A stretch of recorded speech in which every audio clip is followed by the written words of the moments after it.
ಕೈಯಲ್ಲಿ ನಾಟಿ ಕೋಳಿ ಉಂಟು. ಇದರದೊಂದು ಒಳ್ಳೆ ಸೂಪ್ ಮಾಡುವ. ಈ ಚಳಿಗೆ ಬಿಸಿ ಬಿಸಿ ನಾಟಿ ಕೋಳಿ ಸೂಪ್ ಸಿಕ್ಕಿದ್ರೆ ತುಂಬಾನೇ ಒಳ್ಳೇದಾಗುತ್ತೆ. ಮತ್ತೆ ಇದು ಹೆಲ್ತಿ ಕೂಡ ತುಂಬಾನೇ ಒಳ್ಳೇದು. ಇದರೊಂದು ಸೂಪ್ ನಾನು ಡಿಫ್ರೆಂಟ್ ರೀತಿಯಲ್ಲಿ ಮಾಡಿ ತೋರಿಸ್ತೇನೆ. ಹಾಗಾದ್ರೆ ಇದನ್ನ ಯಾವ ರೀತಿ ಮಾಡುದು ಅಂತ ನೋಡುವ. ಅದಕ್ಕಿಂತ ಮುಂಚೆ ನನ್ನ ವಿಡಿಯೋಸ್ ಎಲ್ಲ ನಿಮ್ಗೆ ಇಷ್ಟ ಆಗ್ತಾ ಇದ್ರೆ ವಿಡಿಯೋವನ್ನು ಲೈಕ್ ಕೊಡಿ, ವಿಡಿಯೋವನ್ನ ಫ್ರೆಂಡ್ಸ್ ಜೊತೆ ಫ್ಯಾಮಿಲಿ ಜೊತೆ ಎಲ್ಲ ಶೇರ್ ಮಾಡಿ. ಓಕೆ, ಬನ್ನಿ ರೆಸಿಪಿನ ಸ್ಟಾರ್ಟ್ ಮಾಡುವ. ಈಗ ಕೋಳಿಯನ್ನ ಕಟ್ ಮಾಡುವ.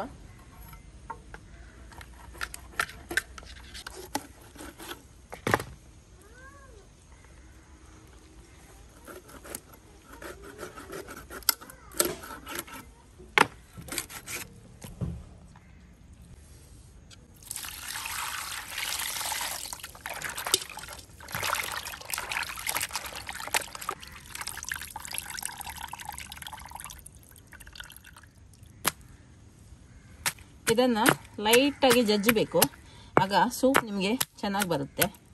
ಇದರ ಮೂಳೆ ಏನಿದೆ ನೋಡಿ, ಅದನ್ನ ಚೆನ್ನಾಗಿ ಜಜ್ಜಬೇಕು. ಹೀಗೆ ಜಜ್ಜೋದ್ರಿಂದ ಕೋಳಿಯನ್ನ ನಿಮ್ಗೆ ಸೂಪ್ ಚೆನ್ನಾಗಿ ಬರುತ್ತೆ.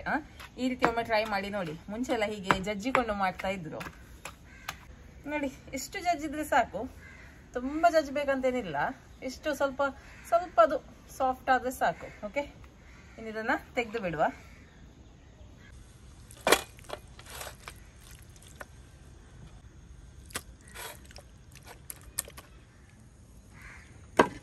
ಮೊದಲಿಗೆ ಮಸಾಲೆಯನ್ನ ಹುರ್ಕೊಳ್ಳೋಣ. 3 ಚಮಚದಷ್ಟು ಕೊತ್ತಂಬರಿ ಬೀಜ, ಅರ್ಧ ಚಮಚದಷ್ಟು ಸೋಂಪು, ಅರ್ಧ ಚಮಚ ಜೀರಿಗೆ, 2 ಚಮಚದಷ್ಟು ಕಾಳುಮೆಣಸು, ಹಾಗೆ 2 ತುಂಡು ಚಕ್ಕೆ, ಹಾಗೆ 4 ಲವಂಗನ ಹಾಕ್ತಾ ಇದ್ದೀನಿ. ಒಳ್ಳೆ ಘಮ ಬರುವವರೆಗೆ ಇದನ್ನ ಹುರಿದುಕೊಳ್ಳಿ. ನೋಡಿ, ಇದು ಒಳ್ಳೆ ರೀತಿಯಲ್ಲಿ ಹುರಿದಾಗಿದೆ. ಇದನ್ನ ತೆಗೆದು ಬಿಡುವ. ಇದು ತಣ್ಣಗಾದ ನಂತರ ಇದನ್ನ ಪುಡಿ ಮಾಡ್ಲಿಕ್ಕುಂಟು. ಈಗ ಇದು ತಣ್ಣಗಾಗ್ಲಿಕ್ಕೆ ಇಡುವ. ಇದನ್ನ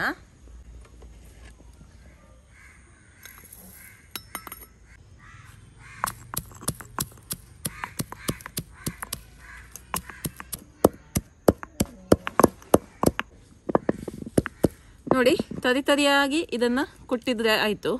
ತೆಗೆದು ಬಿಡುವ ಇದನ್ನ.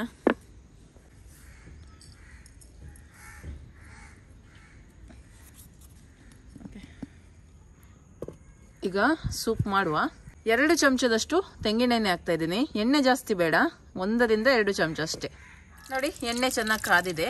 ಈಗ ಇದಕ್ಕೆ ನೋಡಿ, 1 ದೊಡ್ಡ ಈರುಳ್ಳಿ, 3 ಹಸಿಮೆಣಸಿನಕಾಯಿ, 4 ರಿಂದ 5 ಕೂಡ ಹಾಕ್ಬೋದು, ನೀವು ಖಾರ ನೋಡ್ಕೊಂಡು ಹಾಕಿ. ಹಾಗೆ 1 ಟೊಮೆಟೊನ ಒಟ್ಟಿಗೆ ಹಾಕ್ತಾ ಇದ್ದೀನಿ.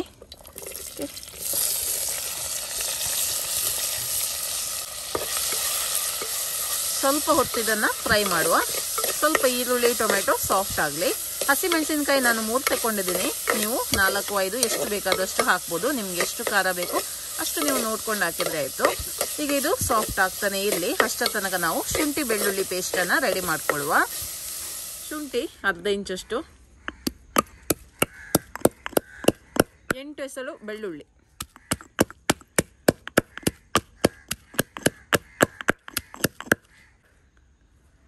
ನೋಡಿ ಇಷ್ಟಾದ್ರೆ ಸಾಕು.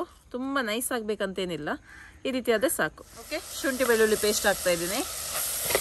ಇದರ ಹಸಿ ವಾಸನೆ ಹೋಗುವವರೆಗೆ ಇದನ್ನ ಹುರಿದುಕೊಳ್ಳಿ. ನೋಡಿ, ಇದೀಗ ರೆಡಿ ಆಗಿದೆ. ಈಗ ನಾಟಿ ಕೋಳಿಯನ್ನು ಹಾಕುವ. ಚೆನ್ನಾಗಿ ಒಂದು 5 ನಿಮಿಷ ಇದನ್ನ ಹೀಗೇನೆ ಫ್ರೈ ಮಾಡುವ. ನಾನು ಜಜ್ಜಿದ್ದೀನಿ ನೋಡಿ, ಹಾಗಾಗಿ ಇದು ಬೇಗನೆ ಬೇಯುತ್ತೆ. ನೀವು ಜಜ್ಜಿದ್ರೆ ನಿಮಗೆ ಇದು ಬೇಗನೆ ಬೇಯುತ್ತೆ. ಮತ್ತೆ ನೀವು ಇದನ್ನ ಕುಕ್ಕರಲ್ಲಿ ಮಾಡ್ಬೋದು. 8 ರಿಂದ 10 ವಿಸಿಲ್, 10 ಸೀಟಿ ತೆಗೆದ್ರೆ ಸಾಕು. ಸೂಪ್ ಮಾಡೋದಲ್ಲ, ವಿಸಿಲ್ ಸ್ವಲ್ಪ ಜಾಸ್ತಿ ಹೋದ್ರೇನೆ ಒಳ್ಳೇದು. ಹಾಗಾಗಿ ಓಕೆ, ಇದೊಂದು ಸ್ವಲ್ಪ ಫ್ರೈ ಆಗಲಿ. ಮತ್ತೆ ಇದಕ್ಕೆ ಎಷ್ಟು ಬೇಕು ಅಷ್ಟು ನೀರನ್ನು ಹಾಕಿಕೊಳ್ಳುವ. ಅರ್ಧ ಚಮಚದಷ್ಟು ಅರಿಶಿಣದ ಪುಡಿಯನ್ನು ಹಾಕ್ತಾ ಇದ್ದೀನಿ. ಹಾಗೆ ಮಸಾಲ ಪುಡಿಯನ್ನು ಹಾಕುವ. ನೀವು ಎಲ್ಲ ಪುಡಿಯನ್ನು ಕೂಡ ಹಾಕ್ಬೋದು, ಅಥವಾ ಸ್ವಲ್ಪ ಹಾಕಿ ಮತ್ತೆ ಬೇಕಾದರೆ ನೋಡಿಕೊಂಡು ಹಾಕಿದರೆ ಆಯಿತು. ನಾನು ಸ್ವಲ್ಪ ಇದನ್ನು ಬಾಕಿ ಇಡ್ತೀನಿ, ಮತ್ತೆ ಬೇಕಿದ್ದರೆ ನೋಡಿಕೊಂಡು ಹಾಕುವ.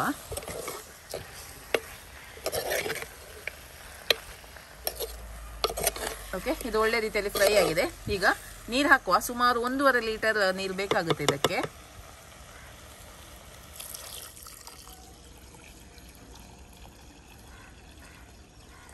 ನೋಡಿ, ಈಗ ಇದಕ್ಕೆ ರುಚಿಗೆ ಎಷ್ಟು ಬೇಕು ಅಷ್ಟು ಕಲ್ಲುಪ್ಪನ್ನು ಹಾಕುವ.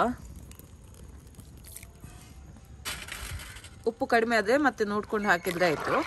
ಓಕೆ, ಈಗ ಇದನ್ನು ಚೆನ್ನಾಗಿ ಬೇಯಿಸಬೇಕು. ಒಳ್ಳೆ ರೀತಿಯಲ್ಲಿ ಕೋಳಿ ಬೇಯಬೇಕು. ಓಕೆ, ಮುಚ್ಚಳವನ್ನು ಮುಚ್ಚಿ ಇದನ್ನು ಬೇಯಿಸುವ. ಓಕೆ, ಸುಮಾರು 40 ನಿಮಿಷ ಆಗಿದೆ ಇದನ್ನು ಬೇಯಿಸ್ಲಿಕ್ಕೆ ಇಟ್ಟು. ನೋಡಿ, ಕೊತ ಕೊತ ಅಂತ ಕುದಿ ಬರ್ತಾ ಉಂಟು. ಓಕೆ, ಒಳ್ಳೆ ರೀತಿಯಲ್ಲಿ ಈ ಕೋಳಿ ಬೇಯಬೇಕು. ಈಗ ಇದಕ್ಕೆ ಕೊತ್ತಂಬರಿ ಸೊಪ್ಪನ್ನು ಹಾಕ್ತಾ ಇದ್ದೀನಿ. ಕೊತ್ತಂಬರಿ ಸೊಪ್ಪು ಹಾಕಿ ಮಿಕ್ಸ್ ಮಾಡಬೇಡಿ, ಇದರಲ್ಲಿ ಕೂಡ ಒಳ್ಳೆ ಟೇಸ್ಟ್ ಬರುತ್ತೆ ಸೂಪಿಗೆ. ಓಕೆ, ಒಂದು 5 ನಿಮಿಷ ಈ ಕೊತ್ತಂಬರಿ ಸೊಪ್ಪು ಜೊತೆ ಇದು ಬಿಸಿ ಆಗಲಿ, ಮತ್ತೆ ಇದನ್ನು ಸರ್ವ್ ಮಾಡುವ. ನೋಡಿ, ಈಗ 5 ನಿಮಿಷ ಆಗಿದೆ, ಸೂಪ್ ರೆಡಿ ಆಗಿದೆ. ಇನ್ನು ಇದನ್ನು ಸರ್ವ್ ಮಾಡುವ.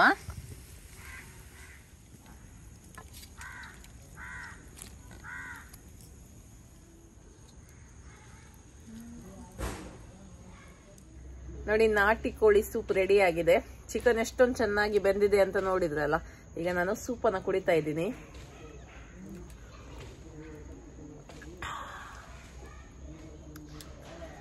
ಈ ಚಿಕನ್ ಇದು ಫ್ಯಾಟ್ ಅಂಶದಿಂದ ಎಣ್ಣೆ ಕಾಣಿಸ್ತಾ ಇದೆ ನೋಡಿ, ಅದು ಅಂತೂ ಸಖತ್ತಾಗಿದೆ. ಆ ರೀತಿ ನೀವು ಇದನ್ನ ಬೇಯಿಸಬೇಕು. ಅದರ ಎಣ್ಣೆ ಎಲ್ಲ ಸೈಡಲ್ಲಿ ಈ ತರ ನೋಡಿ, ಈ ತರ ಬಂದು ನಿಲ್ಬೇಕು. ಆವಾಗ ಟೇಸ್ಟ್ ಬರುದು. ನೀವು ಕುಕ್ಕರಲ್ಲಿ ಮಾಡಿದ್ರು ಕೂಡ ತುಂಬಾ ಚೆನ್ನಾಗಿ ಬರುತ್ತೆ. ಸೌದೆ ಒಲೆಯಲ್ಲಿ ಮಾಡಿದ್ರು ಕೂಡ ಇನ್ನೂ ಕೂಡ ಟೇಸ್ಟ್. ಓಕೆ, ಬಾರಿ ಬಾರಿ ಬಾರಿ ರುಚಿಯಾಗಿದೆ. ಖಂಡಿತವಾಗ್ಲೂ ಈ ಚಳಿಗೆ ಈ ರೆಸಿಪಿಯನ್ನ ಟ್ರೈ ಮಾಡಿ ನೋಡಿ. ನಾಟಿ ಕೋಳಿಯನ್ನೇ ಯೂಸ್ ಮಾಡಿ, ಬೇರೆ ಕೋಳಿ ಬೇಡ. ನಾಟಿ ಕೋಳಿ ನಿಮ್ಗೆ ತುಂಬಾ ಹೆಲ್ದಿಯಾಗಿ ಟೇಸ್ಟಿಯಾಗಿ ಬರುತ್ತೆ, ಸೂಪರ್ ಆಗಿ ಬರುತ್ತೆ.